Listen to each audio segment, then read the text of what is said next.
नमस्कार, ये रेडियो वर्षा है। अब आप पल्लव से वर्षा टाइम्स सुनिए।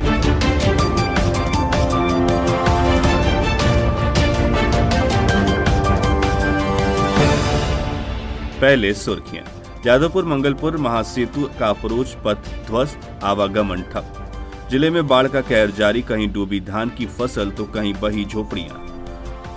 पुलिया का मुहाना खुलवाने के लिए ग्रामीणों ने हाईवे किया जाम और दिल्ली के चोरी के वाहनों की बिक्री को लेकर दिल्ली पुलिस की टीम ने शहर के कई ठिकानों में मारा छापा। अब वर्षा टाइम्स विस्तार से।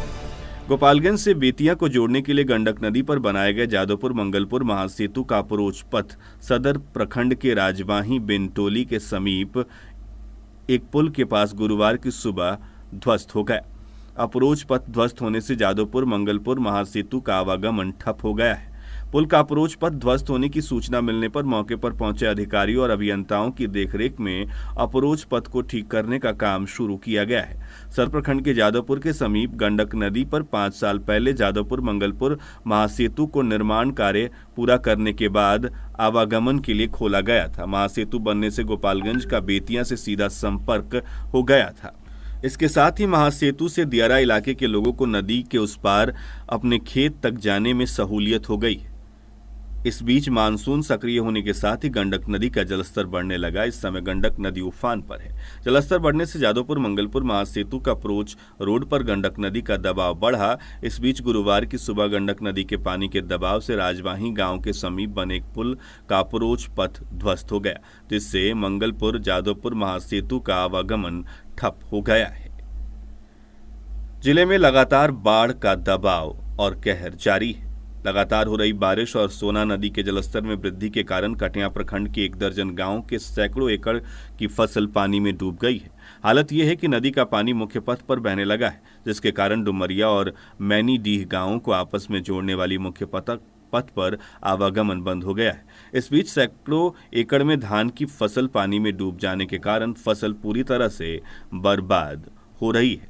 उधर गंडक नदी के बाढ़ से विस्थापित होने के बाद 10 साल पहले उचका गांव प्रखंड के साखे पंचायत के गुरमा गोहड़ी टोला में बसे बाढ़ पीड़ित ग्रामीण पर बाढ़ की मार फिर पड़ गई है। दाहा नदी के उफान आने पर यह गांव पूरी तरह से बाढ़ की चपेट में आ गया है।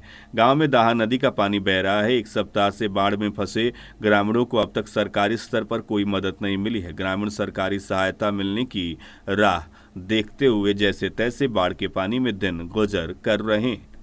दाहा नदी का जलस्तर बढ़ने से साखे से तिरमोहानी पुल के तरफ उत्तर तरफ बाढ़ का पानी गुड़ई टोला होते हुए जमसड़, साखे, कपहड़, लोसी, जमसड़ी, त्रिलोकपुर के चवर में तेजी से फैलना शुरू हो गया है, जिससे इस इलाके के खेत जलमग्न हो गए।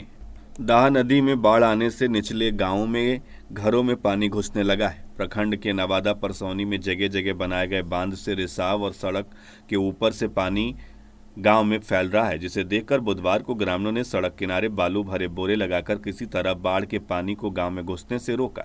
इस बीच रात में हुई बारिश से नवादा परसौनी के पश्चिमी तरफ सड़क के ऊपर गांव की तरफ पानी बहना शुरू हो गया है, जिससे नवादा परसौनी गांव के पश्चिम टोला के ग्रामीणों की परेशानी बढ़ती जा रही है। गुरुवार को गंडक नदी पूरे वेग में दिखी। यह वेग 24 घंटे से एक समान बना हुआ है। नदी के प्रचंड वेग के आगे व्यवस्था तक लाचार नजर आ रही है। नदी की धारा सदर प्रखंड के मकसूदपुर वार्ड 12 की ओर होने के कारण पिछले 24 घंटे में गांव की कई झोपड़ियां पानी की धारा में बह चुकी हैं, जबकि कई घरों और झोपड़ियों के समक्ष खतरा बरकरार है। ऐसे में गांव के लोग अपनी जिंदगी बचाने के जद्दोजहद में लगे हैं। कई परिवार के लोग भय के कारण घर बार छोड़कर कुछ गांव छोड़कर सुरक्षित जाने की तैयारी में जुट गए हैं। गंडक नदी के किनारे बनाए गए अरौली दान मंगलपुर बांध में कुचायकोट प्रखंड के काला मठनिया पंचायत में जगह जगह रिसाव होने के कारण ग्रामीण दहशत में हैं। हालांकि प्रशासन जगह जगह पर होने वाले रिसाव को बंद कराने में जुटा है। बताया जाता है कि बुधवार की देर रात काला मठनिया गांव के वार्ड 7 में बांध से रिसाव की सूचना ग्रामीणों ने प्रशासन को दी। सूचना मिलने पर मौके पर पहुंची प्रशासन की टीम ने स्थानीय ग्रामीणों की मदद से रिसाव पर काबू पाया। गुरुवार की सुबह फुलवरिया गांव के पास बांध में रिसाव की खबर मिली। ग्रामीण रिसाव को अपने स्तर पर बंद करने का प्रयास कर रहे थे। इसी बीच मौके पर बाढ़ नियंत्रण विभाग के अभियंताओं की टीम पहुंची। अभियंताओं ने ग्रामीणों के सहयोग से रिसाव पर किसी तरह काबू पाया। बांध में जगह जगह हो रहे रिसाव से बांध के किनारे के गांवों में दहशत है। ग्रामीणों का कहना है कि जिस तरह बांध में जगह जगह पानी का रिसाव हो रहा है, उससे कभी भी बांध को बड़ा नुकसान हो सकता है और उनका पूरा इलाका बाढ़ की चपेट में आ जाएगा। वाल्मीकि नगर बैराज से लगातार पानी छोड़े जाने के कारण गंडक नदी का कहर बुधवार को भी जारी रहा। इस बीच जलस्तर में और बढ़ोतरी होने से तटबंध पर पानी का दबाव बढ़ गया। प्रशासनिक स्तर पर तटबंध की सुरक्षा को लेकर अधिकारियों और अभियंताओं की टीम तटबंध पर तैनात रही। इस बीच जलस्तर में बढ़ोतरी के बाद गुरुवार को गंडक नदी खतरे के निशान से 130 सेंटीमीटर ऊपर बहने लगी है। उधर हमारे माझागढ़ संवाददाता सुदेश प्रसाद श्रीवास्तव ने जानकारी दी कि गंडक नदी में आई बाढ़ के कारण सारण तटबंध पर बन रहे पानी के दबाव से गौसिया और भैंसही पुरैना में रिसाव शुरू हो गया है, जिसकी मरम्मत प्रशासन के द्वारा कराई जा रही है। वहीं दूसरी तरफ भाजपा के पिछड़ा मोर्चा के जिला मंत्री पंकज रजक ने पुरैना रिंग बांध में रिसाव को बंद करने के लिए कराए जा रहे मरम्मत कार्य में हाथ बढ़ाकर मदद किया। भाजपा कार्यकर्ता वीरेश यादव, शुभम मिश्र, गोलू कुमार, रितेश कुमार, मनीष रजक, संतोष यादव, मनीष गुप्ता, रोशन कुमार श्रीवास्तव सहित विश्व श्री राम सेना की टीम भी इसमें सहयोग कर रही है। गंडक नदी में पानी से आई विनाशकारी बाढ़ में फंसे निमैया, भैंसही, गौसिया, पुरैना पंचायत के लोगों को एनडीआरएफ टीम रेस्क्यू कर रही है। अंचल पदाधिकारी शाहिद अख्तर और प्रखंड विकास पदाधिकारी अजित कुमार की देखरेख में लोगों को बोट से बाढ़ से निकालकर सुरक्षित स्थान पर पहुंचाया जा रहा है। वहीं हमारे थावे संवाददाता गौतम कुमार ने जानकारी दी है कि 101 विधानसभा चुनाव को लेकर प्रखंड में 49 नए सहायक मतदान केंद्र बनाए गए हैं। वीडियो से सहायक निर्वाची पदाधिकारी मनीष कुमार सिंह ने बताया कि प्रखंड में कुल 80 मतदान केंद्र हैं, लेकिन 49 मतदान केंद्रों पर मतदाताओं की संख्या 1000 से अधिक है। ऐसे में उस मतदान केंद्र पर एक सहायक मतदान केंद्र बनाया गया है। अब प्रखंड में मतदान केंद्र और सहायक मतदान केंद्र मिलाकर कुल 129 मतदान केंद्र बनाए गए हैं। उन्होंने बताया कि मतदान केंद्रों को 13 सेक्टरों में बांटा गया है। उधर जिले में लगातार कोरोना का कहर जारी है, जिसको लेकर प्रशासन लगातार सख्त कदम उठा रहा है। पंचदेवरी में लॉकडाउन का पालन को लेकर 9 पदस्थापित वीडियो मनीष कुमार श्रीवास्तव ने पिकेट प्रभारी सुनील कुमार व पुलिस बल के साथ फ्लैग मार्च किया। पंचदेवरी बाजार में फ्लैग मार्च करते हुए वीडियो ने कहा कि पंचदेवरी में लॉकडाउन सख्ती से लागू रहेगा। अगर कोई व्यक्ति इसका पालन नहीं करेंगे तो उन पर कार्रवाई होगी। इस दौरान बाजार में बिना मास्क घूम रहे 13 लोगों का चालान काटा गया।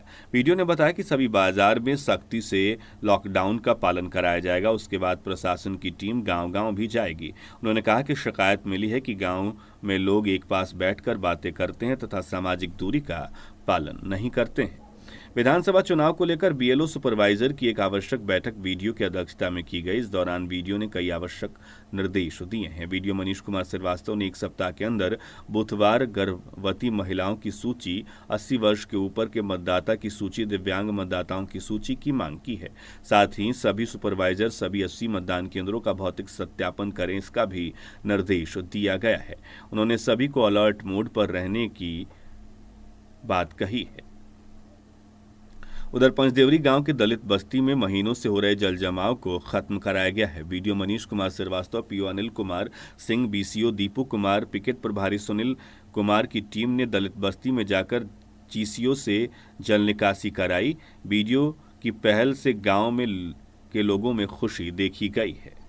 कटिया थाना क्षेत्र के पंचदेवरी बाजार में गुरुवार की अहले सुबह पिकेट प्रभारी ने पुलिस बल के साथ वाहन जांच के क्रम में शराब के 2 तस्करों को गिरफ्तार कर लिया है। कटिया थाना क्षेत्र के ही रूपी बगही में एक महिला की मौत बिजली की करंट से हो गई। मृत महिला कृपा पंडित की पत्नी राम स्नेही देवी 45 वर्षीय बताई जा रही है। घटना के संबंध में बताया गया कि मृत महिला पानी लाने के लिए चापाकल चला रही थी। इसी दौरान चापाकल में बिजली का करंट दौड़ गया, जिससे उसकी मौत हो गई। ख्याति प्राप्त एवं जिला के सिविल सर्जन रति रमन झा के आकस्मिक निधन पर समस्तीपुर के ताजपुर प्रखंड के डॉक्टरों ने शोक व्यक्त किया है। सेकेंड गॉड कर्मियों ने स्वर्गीय झा के सम्मान में एक दिन अपने अपने प्रतिष्ठान एवं कार्य को बंद करने का निर्णय लिया। शोक व्यक्त करते हुए डॉक्टर विंदेश्वर राम, चित्तरंजन ठाकुर, आदर्श कुमार, वीरेंद्र कुमार, अजहर अली, बिंदु गुप्ता आदि लोगों ने उन्हें श्रद्धांजलि अर्पित की। राजद के प्रदेश महासचिव रियाजुल हक राजू, किसान प्रकोष्ठ के जिलाध्यक्ष अरुण सिंह, अरविंद कुमार पप्पू, मोहम्मद चांद, संजीव सिंह, परवेज आलम, सुनील बारी आदि ने बाढ़ग्रस्त कटघरवा, जागीरी टोला, खाप मकसूदपुर के लोगों से मिलकर उनकी समस्याओं को सुना। लोगों ने प्रदेश महासचिव से बताया कि बाढ़ में सब कुछ तहस नहस हो गया है, फसलें बर्बाद हो गई है, सरकार मदद के नाम पर खानापूर्ति कर रही है। पूर्व विधायक ने कहा कि राजद के द्वारा आप लोगों को हर संभव मदद की जाएगी। उधर जदयू जिला अध्यक्ष प्रमोद कुमार पटेल ने बताया कि 104 विधानसभा क्षेत्र में 12 से 2 बजे और 103 भोरे सुरक्षित विधानसभा क्षेत्र में 10 से 11 बजे तक एक आवश्यक बैठक की गई। बैठक में राष्ट्रीय महासचिव जदयू रामचंद्र प्रसाद सिंह, मंत्री नीरज कुमार, संतोष निराला, सांसद चंद्रेश्वर प्रसाद चंद्रवंशी, युवा जदयू प्रदेश अध्यक्ष अभय कुशवाहा, प्रदेश प्रवक्ता अंजुम आरा ने वर्चुअल कार्यकर्ता सम्मेलन को संबोधित किया। सम्मेलन में जदयू जिला अध्यक्ष प्रमोद कुमार पटेल, क्षेत्रीय संगठन प्रभारी राम गुलाम राम, जिला संगठन प्रभारी राजन मिश्र, विधानसभा प्रभारी मोहन राजभर, दिनेश मिश्रा, राजेश्वर चौहान, प्रखंड अध्यक्ष सहित दोनों विधानसभा क्षेत्र के 10-10 हजार कार्यकर्ता गूगल मीट और फेसबुक लिंक से जुड़कर अपने अग्रणी नेताओं की बातों को सुना। कुचायकोट थाना क्षेत्र के बतना बाजार के समीप 1 दर्जन से अधिक गांवों के ग्रामीणों ने पुलिया का मुहाना खुलवाने को लेकर NH-28 को जाम कर दिया, जिससे 1.5 घंटे तक NH-28 पर अफरा तफरी की स्थिति बनी रही। सड़क के दोनों तरफ 5 किलोमीटर तक वाहनों की कतार लग गई। बाद में मौके पर पहुंची पुलिस ने बंद पुलिया को खुलवाया। इसके बाद ग्रामीण शांत हो गए। NH पर आवागमन शुरू हो गया। हालांकि लंबी कतार लगने के कारण 2 घंटे तक वाहन रेंगते हुए दिखाई दिए। कुचायकोट थाना क्षेत्र के गांव में युवती को अगवा कर बाइक सवार युवकों ने उसकी धारदार हथियार से हत्या कर शव को एक पुल के पास फेंक दिया। गुरुवार की सुबह जादवपुर थाना क्षेत्र के राजवाही गांव के समीप पुल के पास युवती का शव पड़ा देखकर ग्रामीणों ने इसकी सूचना पुलिस को दी। पुलिस ने युवती के शव को बरामद कर उसे पोस्टमार्टम के लिए सदर अस्पताल भेज दिया है। मृतका की मां ने 2 युवकों के खिलाफ प्राथमिकी दर्ज कराई है। दिल्ली से चुराए गए वाहन को गोपालगंज में बेचे जाने की सूचना मिलने पर दिल्ली पुलिस की टीम गोपालगंज पहुंची। यहां पहुंचने के बाद दिल्ली पुलिस की टीम ने नगर थाना पुलिस के सहयोग से शहर के कई ठिकानों पर छापेमारी की। हालांकि पुलिस के हत्थे वाहन चोर गिरोह के सदस्य नहीं चढ़े, न दिल्ली से चुराई गई कोई भी वाहन हाथ लगी।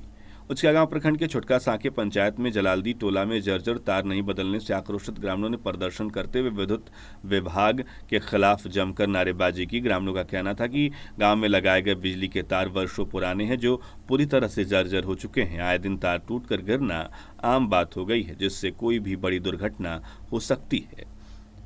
अगर जर्जर तारों को नहीं बदला गया तो ग्रामीण विद्युत विभाग कार्यालय को घेरने के लिए बाध्य होंगे। दतिवना गांव में 2 पक्षों के बीच हुई मारपीट में 5 लोग घायल हो गए। सभी घायलों को इलाज के लिए सदर अस्पताल में भर्ती कराया गया है। दोनों पक्षों के घायलों के फर्द बयान पर थाने में 10 लोगों के विरुद्ध प्राथमिकी दर्ज कराई गई है। अब अंत में सुर्खियां एक बार फिर। जादवपुर मंगलपुर महासेतु का अप्रोच पथ ध्वस्त, आवागमन ठप। जिले में बाढ़ का कहर जारी, कहीं डूबी धान की फसल तो कहीं बही झोपड़ियां। पुलिया का मुहाना खुलवाने के लिए ग्रामीणों ने हाईवे किया जाम। दिल्ली की चोरी के वाहनों के बिक्री को लेकर दिल्ली पुलिस की टीम ने शहर के कई ठिकानों में मारा छापा। इसके साथ ही वर्षा टाइम्स का ये अंक समाप्त हुआ। नमस्कार।